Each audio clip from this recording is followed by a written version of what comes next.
بعد أن بقي نصف نهائي كأس العالم مستعصياً على المنتخبات الأفريقية، جاء أسود الأطلس ليقلبوا المعادلة ويصبحوا أول منتخب عربي وأفريقي يتأهل إلى نصف النهائي في المونديال. المباراة الحاسمة ستضع نجم أسود الأطلس أشرف حكيمي في مواجهة مع زميله وصديقه المقرب في باريس سان جيرمان كيليان مبابي، إلا أنه من المستبعد أن يكون لقاء المنتخبين المغربي والفرنسي ودياً كما يظهر في هذه الصورة التي نشرها مبابي مؤخراً بصحبة حكيمي أمام لوحة تحمل هاشتاغ دايماً مغرب.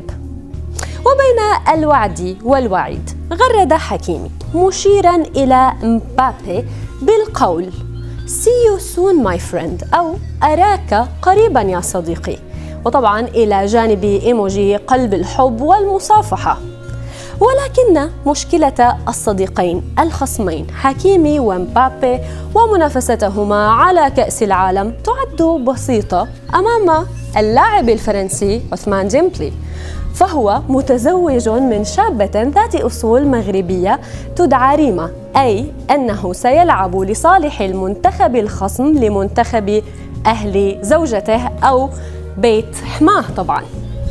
مع نهاية كانون الأول ديسمبر عام 2021 تداول كثيرون صوراً من حفل زفاف ديمبلي وهو يرتدي الجبدور التقليدي المغربي ويرقص على أنغام فلكلورية مغربية، ويدل هذا على تمسك عائلة زوجة ديمبلي بالتقاليد المغربية.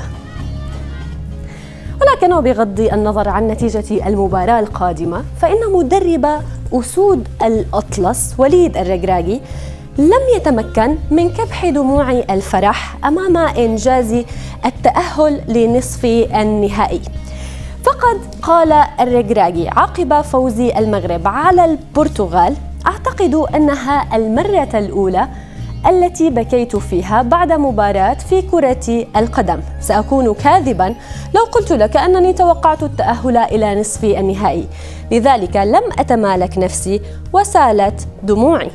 وطبعاً مشاهدينا، علامات التفاؤل بدت واضحة في الشارع المغربي بقدرة تحقيق منتخب البلاد لإنجاز عربي أفريقي لم يسبق حدوثه.